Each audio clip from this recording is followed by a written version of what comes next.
His wife thought her affair with a younger guy would stay hidden. But when her double life started collapsing, she discovered the one truth her husband never meant for her to learn. Michael never noticed when the imbalance in his marriage began, only when it became impossible to ignore. Their penthouse hovered above the city like a glass monument to perfection, hosting charity nights and designer brand gatherings that made everyone believe Michael and Olivia lived the sort of life people dreamed about. Olivia curated their world like a showroom, every orchid, every wine bottle, every smile placed exactly where it looked best. When Julian, the 19-year-old architecture intern from the floor below, appeared as part of a building renovation presentation, Michael thought nothing of it. The kid was harmless, all eager eyes and nervous politeness, starstruck by the luxury he stepped into. Olivia treated him with the same warm, effortless charm she used on everyone. But something in Julian's gaze lingered a second too long, and something in Olivia's laugh softened in a way Michael hadn't heard in years. He didn't register it as danger, not yet. The first hook arrived quietly, the small shifts no one expects to matter. Olivia began staying later at her design studio, claiming demanding clients. She dressed more casually yet took longer choosing outfits. Her phone, once left on countertops without thought, became glued to her hand or face down with the screen dimmed. Michael chalked it up to workload stress, until he caught a reflection in the elevator mirror. Julian stepping out of Olivia's studio late at night, hair tousled, shirt untucked, avoiding eye contact as though guilt had weight. That was the moment something cold slid behind Michael's ribs, but he swallowed it. Olivia always attracted admiration. She lived for elegance, attention, being the center. Michael convinced himself he was imagining things. But then came the next hook, sharper than the last, Olivia's sudden fascination with youthful spontaneity. She suggested clubs instead of galas, rooftop cocktails instead of private dining. She laughed louder, moved differently, as though dragging him into someone else's rhythm. One night, when they passed Julian in the lobby, Olivia greeted him too warmly, and the boy's cheeks flushed a shade Michael didn't like. Julian excused himself quickly, almost running to the elevators. Michael asked Olivia casually if the intern reminded her of anyone from her school days. Her answer, too slow, too measured, told him something far more dangerous. She was starting to lie to him, not because she had to, but because she wanted the space lies created. He tried to confront her once about her schedule, gently, respectfully, the way men with reputations to protect do. She raised an eyebrow and said he was imagining things, that stress was twisting his perception. The dismissal stung more than the suspicion. The final hook of this part appeared days later, when Michael walked into the residential gym to find Olivia laughing at something Julian whispered, her hand resting lightly on his shoulder in a way no married woman should ever touch someone who isn't her husband. Julian stepped back like he had touched fire, but Olivia didn't move. She just looked at Michael with a calmness that didn't match the situation, all as if she had already crossed some internal line and found no reason to step back. And that was when Michael understood something devastating. Olivia wasn't slipping away from him. She was choosing to move toward someone else. Michael tried to dismiss the image he saw in the gym, but it followed him like a reflection he could never step away from. Olivia's hand on Julian's shoulder replayed in his mind with the same clarity as betrayal caught in slow motion. Their penthouse, once a symbol of stability, began to feel like a glass cage where he was the last person to realize the door had been open all along. Olivia grew bolder without appearing reckless. Luxury made everything easier to disguise. She arranged design consultations in the building's private lounge, which conveniently happened to be one floor above Julian's studio. She returned home glowing with a lightness that had nothing to do with work. The subtle hooks continued tightening, the scent of unfamiliar cologne on her scarf, a faint metallic trace of someone else's deodorant on her gym towel, a notification preview on her phone, a simple heart emoji next to an unsaved number that vanished the second she noticed his eyes on it. Michael's instincts sharpened in ways he didn't enjoy. He began memorizing the sound of her footsteps, the rhythm of her breathing when she pretended to sleep, the tone she used when Julian's name came up. She never said the boy's name with anything suspicious. Yet even Michael felt the air shift when she spoke about creative projects or young talent worth nurturing. The next major hook came when Michael returned home early from a business trip, a day sooner than Olivia expected. He walked into the penthouse to find music echoing softly, her preferred focus playlist, the one she used when she wanted to feel younger, freer, unobserved. He followed the sound to her studio room, pushing the half-closed door with the kind of dread people feel before witnessing something they know they can't erase. Inside, Olivia wasn't with Julian, but the room betrayed her anyway. On the drafting table lay an open notebook filled with sketches, not architectural concepts, but drawings of a young man's face. A precise jawline, a smirk too playful to belong to Michael, hair styled in a way no executive wore it. Page after page of him, Julian. Michael felt a single, clean moment of disbelief before something broke inside him. He closed the notebook with the quiet resolve of someone refusing to let emotion win, though inside, something already had. Olivia entered seconds later, startled by his presence, and for the first time, Michael caught something raw in her expression, not guilt, but panic that he had seen the truth she wasn't ready to confess. She reached for the notebook casually, but her fingers trembled. She tried to spin a lie about studying facial structure, artistic exercises, research on youth aesthetics for client branding. Her excuses folded in on themselves as Michael simply watched her without blinking. Olivia finally snapped, accusing him of invading her privacy, twisting the moment so she could stand on higher ground. But Michael wasn't interested in arguing. His silence rattled her more than any accusation could. The next hook appeared that evening when Michael stepped onto the balcony and spotted Julian standing outside the building entrance below, checking his phone obsessively. At one point, he looked up toward the penthouse windows with a guilt-ridden longing that confirmed everything the drawings suggested. Julian wasn't the aggressor. He was the willing consequence of a woman who missed being adored. The truth solidified with brutal simplicity. Olivia hadn't merely drifted. She had chosen the thrill of someone impressionable, someone who made her feel powerful again. And Michael realized something darker still: she wasn't done. Olivia wasn't having an affair that was ending. She was at the beginning of one she had no intention of stopping. Michael didn't confront Olivia that night, not because he lacked the courage, but because he finally understood she would weaponize any emotion he showed. Her power came from being desired, feared, or resisted. Silence robbed her of all three. So he watched her subtly unravel under the weight of a truth she knew he'd uncovered.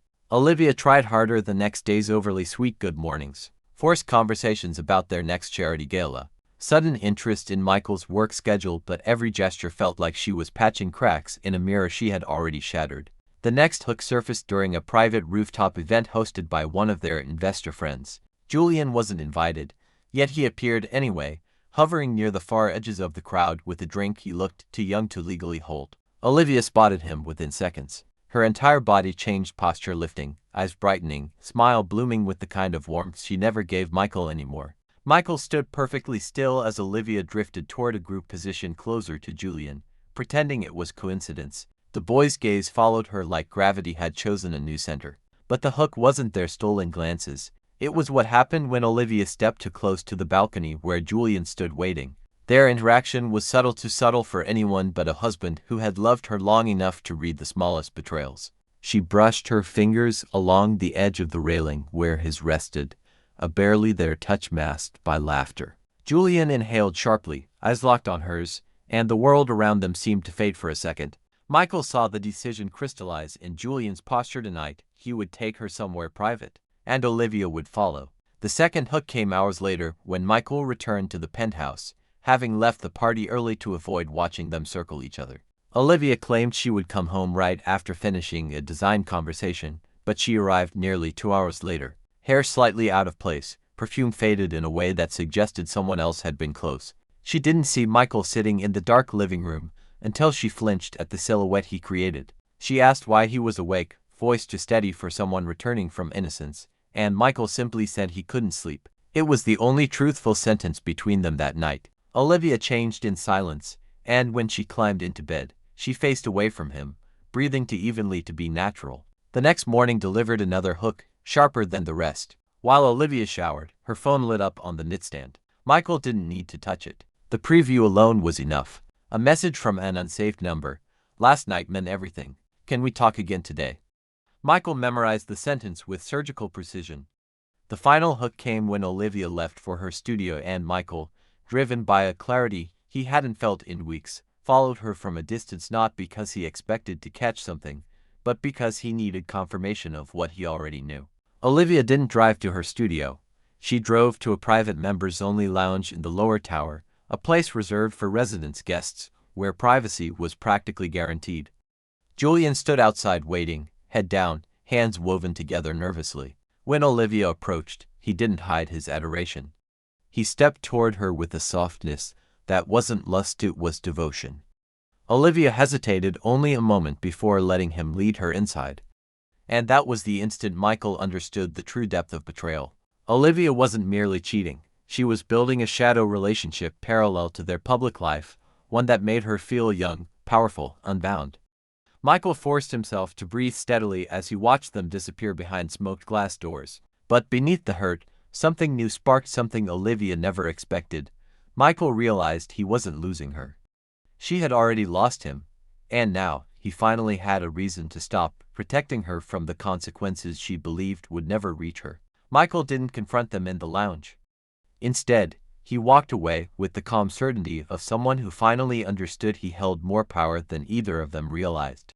For years he had financed Olivia's lifestyle, her studio, her reinvention of herself, believing partnership meant supporting the person you love. But now he saw how she used that support not as a foundation but as a stage for her own fantasies. The betrayal hurt, but what came next didn't grow from pain, it grew from clarity. The next hook surfaced when Michael quietly met with his attorney the following morning.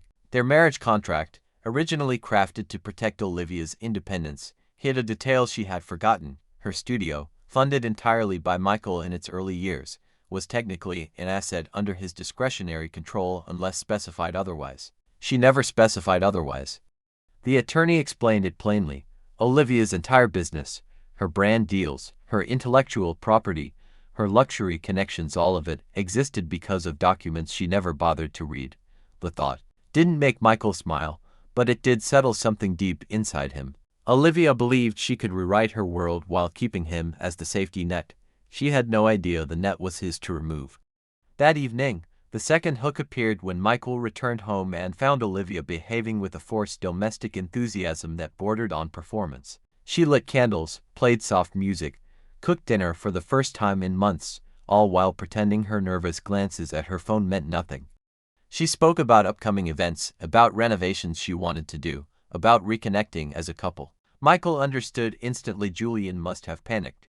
The boy wasn't ready for the emotional weight of an affair, and some conversation earlier that day must have shaken Olivia, leaving her scrambling to restore her marriage facade. Michael watched her pretend, letting her believe she still controlled the narrative. Her desperate brightness only confirmed how fragile her world had become. The third hook arrived the following afternoon, when Julian showed up at the penthouse. Michael encountered him in the hallway, the boy visibly trembling, eyes wide with fear and infatuation locking him in place. Julian tried to speak, but the words tangled in his throat. Michael simply looked at him, steady and unblinking, and the boy's courage shattered into pieces. He murmured something about a misunderstanding, about not wanting to cause trouble, about Olivia needing time. Every word exposed how deeply she had drawn him in. Michael didn't threaten him. He didn't need to. The weight of Michael's silence sent Julian stumbling backward, shaking, barely able to press the elevator button. Their age difference was suddenly unbearable to the boy. He finally understood he wasn't in a game, he was in a life he couldn't afford to ruin. But the fourth hook was the most telling. That night, Olivia apologized subtly, indirectly, through gestures rather than confession. She touched Michael's arm with a softness that once meant devotion, but now felt like manipulation. She suggested a weekend getaway. She kissed him with the intention of rewriting history. But Michael wasn't the man she cheated on anymore. He was the man watching her write herself into a corner she couldn't escape. She went to bed early, exhausted from pretending. Michael stayed awake, thinking through every detail of their life. She believed she was juggling two worlds, balancing risk and desire like a woman who had mastered deceit. She had no idea one world was already slipping away from her. The final hook of this part came the next morning, when Michael made a single phone call that would quietly collapse the foundation of Olivia's secret life. He didn't call Julian. He didn't call family. He called the board members who funded Olivia's studio, the ones who trusted Michael's judgment more than her charm. By noon, meetings were arranged. By evening, documents were drafted. And Olivia, believing she had regained control, walked through the penthouse humming softly, unaware that every step she took rested on a floor already cracking beneath her. Michael didn't want revenge. He wanted truth. And the truth was simple. Olivia had chosen to live a double life. Now she would learn what it felt like when the world she built with lies was finally forced to stand in the light. Olivia woke to a morning that felt deceptively ordinary, sunlight spilling across marble floors she took for granted, unaware that by the end of the day her life would split cleanly into before and after. Michael moved quietly, deliberately, wearing the expression of a man who no longer carried confusion or hurt, only purpose. Olivia interpreted his calm as forgiveness, the kind she believed she could manipulate back into love. But forgiveness wasn't what lived behind Michael's eyes anymore. The first hook appeared when Olivia arrived at her studio and found the board waiting for her, not with excitement, but with documents she didn't understand. They spoke gently, formally, explaining that ownership restructuring had been approved, that her authority was suspended pending further review, that financial irregularities had been discovered. Olivia's composure cracked immediately. She knew she hadn't mishandled funds, which left only one explanation she refused to process. She rushed home, breath uneven, and confronted Michael, demanding an explanation. He listened in silence, then reminded her of the contract she signed years ago, the one she dismissed as paperwork. Only now did she realize the truth. The studio she had built her identity around legally belonged to him. Not because he stole it, but because she handed it to him without reading the lines she now wished she could erase. The second hook came as she broke down, insisting he couldn't do this, pleading that she could fix everything, that she was just stressed, confused, overwhelmed. Her desperation circled the room like perfume losing its sweetness, revealing the raw fear underneath. Michael didn't raise his voice, he didn't accuse. He simply told her he was done shielding her from consequences she created. Olivia stepped back as if struck, finally understanding he wasn't reacting emotionally, he was acting logically. And logic was far more dangerous. The third hook emerged when Julian sent her a message: "I can't do this anymore. Please don't contact me." A final severing cut through her last fantasy.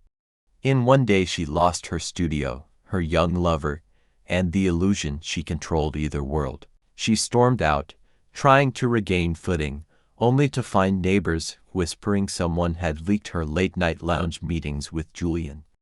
Nothing explicit, nothing scandalous, just enough smoke to ignite suspicion in a luxury building where reputations mattered more than truth. The fourth hook unfolded that evening when Olivia returned home and found Michael packing a single suitcase, not hers. He told her calmly that he already filed for divorce and that she would move out tonight, at least temporarily, until legal proceedings sorted the rest. Olivia panicked, insisting he couldn't erase her life in a single day. But he hadn't erased anything, he had simply removed himself from the role she expected him to play. She tried to cling to him then, tears streaming, promising change, promising honesty, promising anything that would slow the collapse. But Michael wasn't the man she cheated on anymore. He was the man she created through betrayal, clear-eyed, unwavering, untouchable. The final twist arrived when Michael handed her an envelope. Inside wasn't anger, or threats, or evidence. It was something far colder, a transfer agreement granting her full ownership of the studio again. She stared, confused, trembling, unable to understand why he would return something he worked so hard to remove. And then Michael said the one sentence that reshaped everything: "I didn't take your studio to punish you. I took it to show you how easily you gave your life away to someone who wasn't worth your loyalty, yourself included." Olivia realized, in a rupture of clarity, that Michael didn't destroy her world. She did, and now he was giving her back the wreckage because he no longer wanted to live inside it. The story ended not with screaming, not with revenge, not with violence, but with Michael walking away from a woman who finally understood the cost of her choices. And the true twist was simple: Olivia didn't lose Michael to another woman. She lost him to the version of herself she never thought he would see clearly.